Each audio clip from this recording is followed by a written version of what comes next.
Assalamualaikum warahmatullahi wabarakatuh.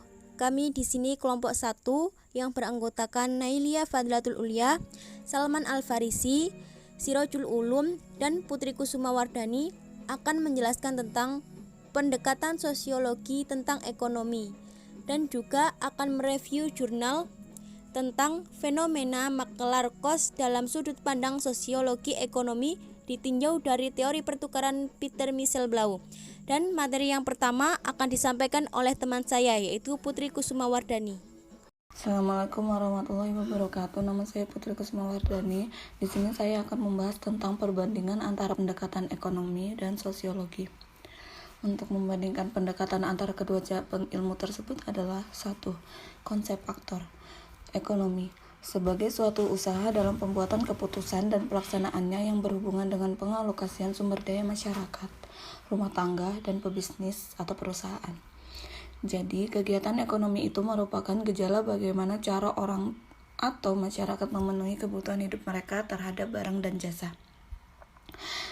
Cara yang dimaksud di sini berkaitan dengan semua aktivitas orang dan masyarakat yang berhubungan dengan produksi, distribusi, pertukaran, dan konsumsi barang ataupun jasa-jasa langka. Sosiologi mengarahkan perhatiannya pada aktor sebagai kesatuan yang dikonstruksi secara sosial, yaitu aktor dalam suatu interaksi atau aktor dalam masyarakat. Di sini kita perlu memahami apa yang dimaksud dengan aktor dalam suatu interaksi dan aktor dalam masyarakat. Maksud aktor dalam interaksi adalah individu yang terlibat dalam suatu interaksi dengan individu atau beberapa sekelompok individu lainnya. Pada tataran ini, individu dilihat sebagai aktor yang kreatif dalam menciptakan, mempertahankan, dan merubah dunianya pada saat interaksi berlangsung. Dari penjelasan tersebut, perlu diingatkan bahwa tindakan aktor yang menjadi perhatian sosiologi adalah tindakan aktor yang berkaitan dengan seperti apa yang telah dikemukakan oleh Max Weber dalam Ekonomi dan Society. Tindakan aktor yang dinyatakan sebagai tindakan sosial sejauh tindakan tersebut memperhatikan tingkah laku dari individu lain dan oleh karena itu diarahkan pada tujuan tertentu.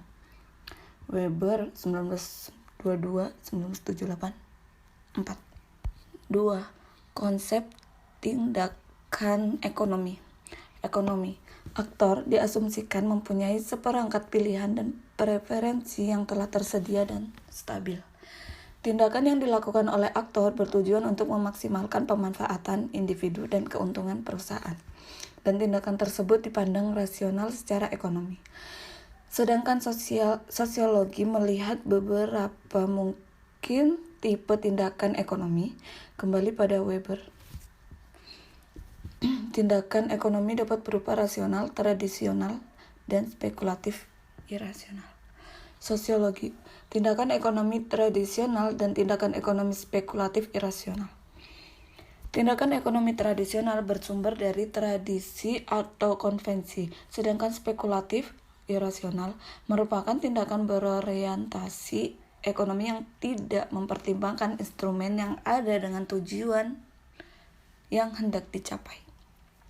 Kemudian, dalam hal ini masih ada lingkup tindak rasional. Perbedaan kedua antara ekonomi dan sosiologi adalah menganggap rasionalitas sebagai asumsi, sementara sosiologi memandang rasionalitas sebagai variabel.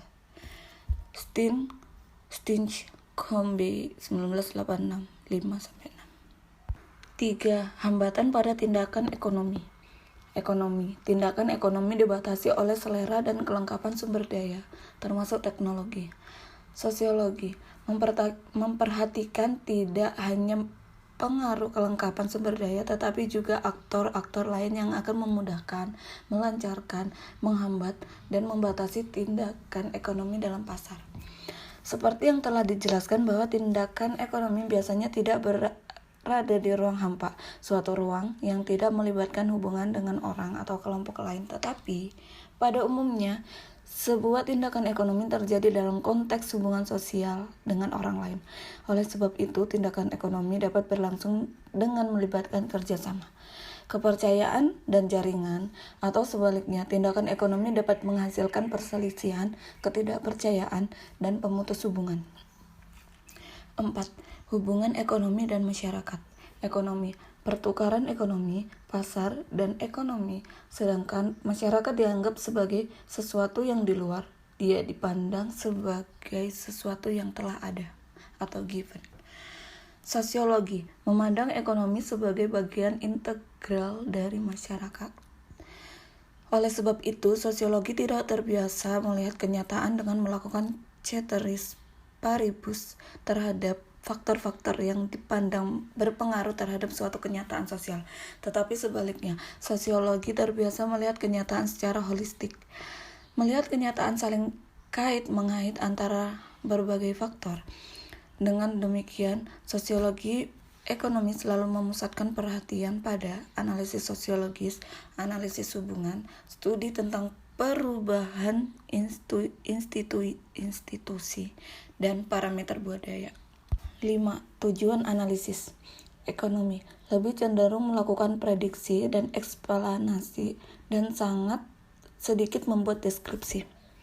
Dalam analisis ekonomi lebih cenderung melakukan ramalan tentang masa depan dengan membentangkan kemungkinan kecenderungan yang akan terjadi, serta menjelaskan hubungan atau pengaruh antar variabel. Sosiologi lebih cenderung kepada deskripsi dan eksplanasi, dan sangat jarang melakukan prediksi. Dalam analisis sosiologi lebih menekankan pada kedalaman suatu fenomena secara kualitas, apa yang ada di balik kenyataan, dan melihat tembus terhadap realita yang ada. 6. Penerapan metode ekonomi. Metode adalah metode yang ditunjukkan untuk penerapan hipotesa dan penggunaan model-model dalam bentuk matematika. Ekonomi lebih sering menggunakan data resmi atau dikenal dengan data sekunder dan tidak mempunyai data sendiri. Sosiologi menggunakan beberapa metode yang berbeda satu sama lain, seperti hermeneutik, etnografi, dan fenomenologi, termasuk metode historis dan perbandingan. Mengapa? Karena para sosiologi lebih sering mencari data sendiri di lapangan. Sekian dari saya. Wassalamualaikum warahmatullahi wabarakatuh. Teori sosiologi sebagai pendekatan. Yang pertama, teori struktural fungsional menjelaskan bagaimana berfungsinya suatu struktur. Di dalam teori struktural fungsional terdapat asumsi teori struktural fungsional menurut Rupp dan Ruff tahun 1986-196. Yang pertama, yaitu setiap masyarakat terdiri dari beberapa elemen yang terstruktur secara relatif mantap dan stabil. Maksudnya yaitu, berdasarkan pandangan teori struktural fungsional, Anda dapat dipandang sebagai elemen dalam masyarakat, seperti juga orang lain sebagai elemen dari masyarakat. Jaringan hubungan antara Anda dan orang-orang yang terpola dilihat sebagai masyarakat. Jaringan hubungan yang terpola tersebut mencerminkan struktur elemen-elemen yang relatif mantap dan stabil. Mengapa dilihat sebagai sesuatu relatif mantap dan stabil? Karena dari hari ke hari, bulan ke bulan, dan tahun ke tahun dirasakan relatif sama. Hampir tidak ada perubahan. Kalaupun berubah, terjadi secara evolusi, yaitu berubah secara perlahan-lahan. Perubahan tersebut tidak begitu terasa. Terasa perubahan tersebut pada saat memperbandingkannya dari titik waktu dengan titik waktu yang lama yang cukup berjarak, misalnya 10 tahun atau 20 tahun yang akan datang. Yang kedua yaitu elemen-elemen struktur tersebut terintegritas dengan baik. Maksudnya yaitu telah dijelaskan dalam asumsi teori struktural fungsional sebelumnya menurut Rupp dan Ruff bahwa jaringan hubungan antara Anda dan orang-orang lain yang terpola dilihat sebagai masyarakat. Jaringan hubungan yang terpola tersebut mencerminkan struktur elemen-elemen yang terintegritas dengan baik. Maksudnya yaitu elemen-elemen yang membentuk struktur memiliki kaitan dan jalinan yang bersifat saling mendukung dan saling ketergantungan antara satu dengan yang lain. Yang ketiga, setiap elemen dalam struktur memiliki fungsi yaitu memberikan sumbangan pada bertahannya struktur itu sebagai suatu sistem. Dan di sini saya akan menjelaskan menggunakan contoh. yaitu seperti Anda adalah salah satu dari elemen dari struktur tersebut. Nah, Anda di sini yaitu sebagai PNS. PNS memiliki tugas dan fungsi sebagai aparat birokrasi. Dan Anda adalah skrup atau mur dari sebuah mesin birokrasi tersebut yang bertugas dan berfungsi memberikan pelayanan publik bagi masyarakat. Dan sedangkan Poatun, si tukang cuci keluarga, memberikan pelayanan rumah tangga, khususnya mencuci pakaian keluarga Anda, sehingga Anda dan keluarga bisa tampil rapi di hadapan publik. Dan sedangkan Bang Togar itu penambal ban motor, menyediakan jasa tambal ban sehingga kerja Anda lancar pada saat ban motor Anda bocor. Dan Kang Asep yaitu si loper koran, menjebati Anda memperoleh informasi terkini tentang yang terjadi hari ini, akan datang dan sebelumnya. Sementara Uda Bayung menyediakan masakan Padang yang Anda butuhkan pada saat lapar. Sedangkan Bang Abdi menjual barang harian yang dibutuhkan untuk keperluan sehari-hari. Nah, sumbangan yang ada dari Anda, Mpok Atun, Bang Togar, Kang Asep, Uda Bayung, dan Abdi memberikan sumbangan bagi bertahannya struktur itu sebagai suatu sistem. Nah, jadi semua elemen yang ada mempunyai fungsi. Fungsi tersebut memberikan sumbangan bagi bertahannya suatu struktur sebagai suatu sistem. Setiap struktur yang fungsional dilandaskan pada suatu konsensus nilai di antara para anggotanya. Maksudnya yaitu seperti salah satu struktur yang sering berpengaruh dalam hidup Anda adalah keluarga. Nah, dalam keluarga tersebut pasti kamu tahu kan apa fungsi bapak, apa fungsi ibu dalam kehidupan keluarga tersebut. Si bapak dan ibu tadi sudah ada sebelum kedua orang tua Anda lahir. Maksudnya yaitu ide atau gagasan tentang fungsi kedua orang tua telah ada jauh sebelum orang tua Anda ada di muka bumi ini. Artinya, ide atau gagasan tersebut telah menjadi konsensus nilai dalam masyarakat berupa adat, kebiasaan, tata kelakuan atau lainnya. Berdasarkan contoh tersebut, telah memperlihatkan bahwa fungsi dari elemen-elemen yang terstruktur dilandasi atau dibangun di atas konsensus nilai di antara para anggotanya.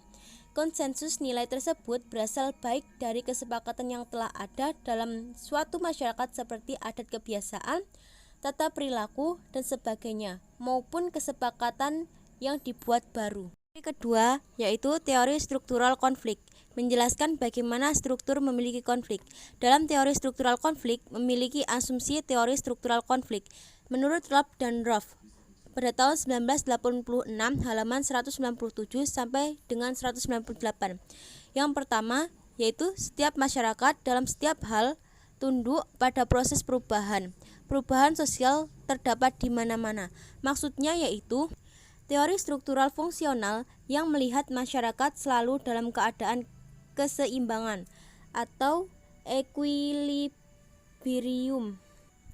Teori struktural konflik melihat masyarakat pada proses perubahan. Hal tersebut terjadi karena elemen-elemen yang berbeda sebagai pembentuk masyarakat atau struktur sosial mempunyai perbedaan pula dalam motif, maksud, kepentingan, atau tujuan.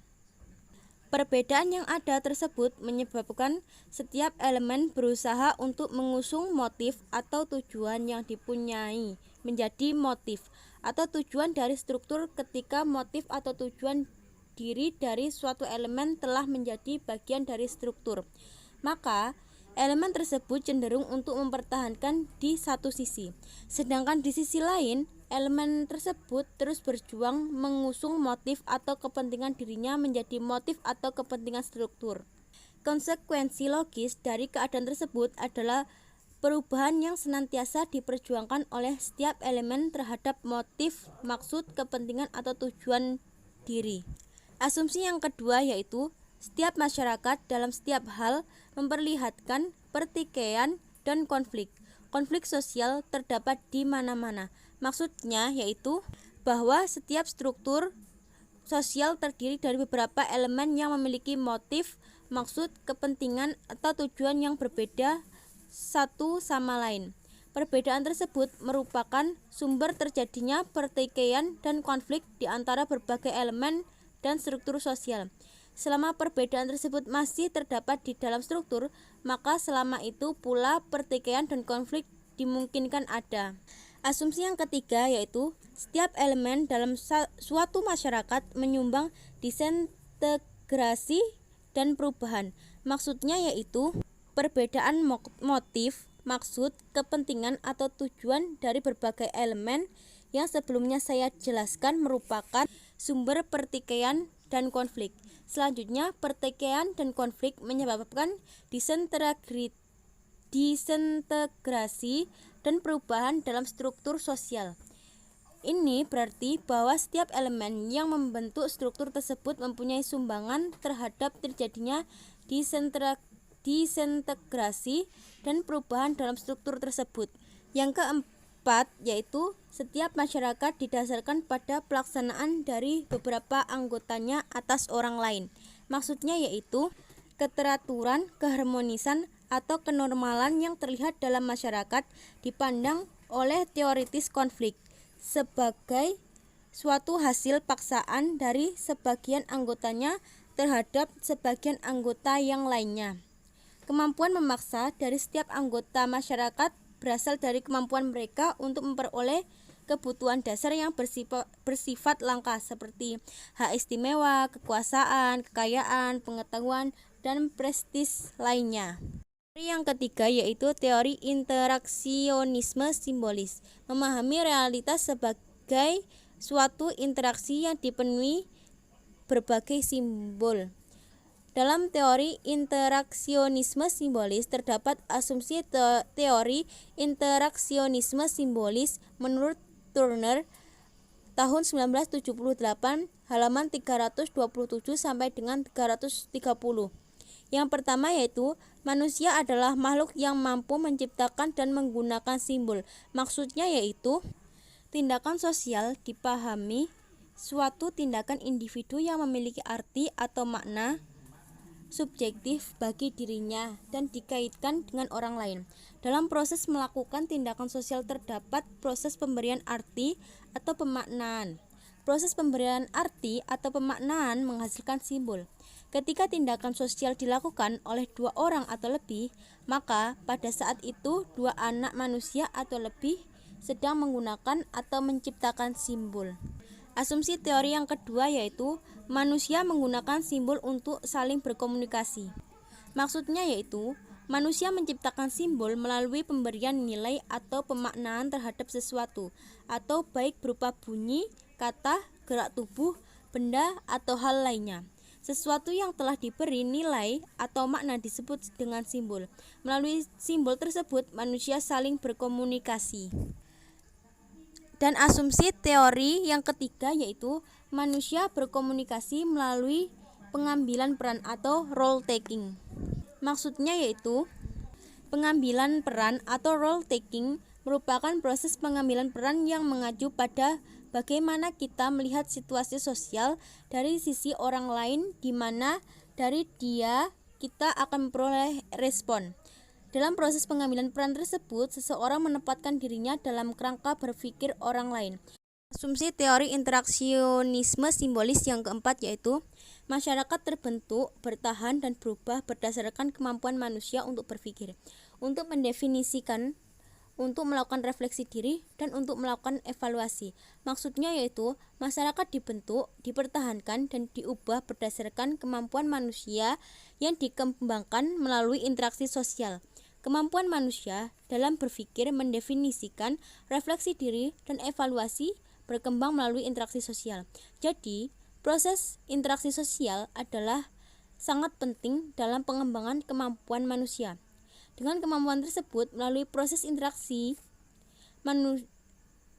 manusia membentuk, mempertahankan, dan merubah masyarakat. Teori yang keempat yaitu teori pertukaran, yaitu melihat dunia ini sebagai arena pertukaran tempat orang-orang saling bertukar ganjaran atau hadiah.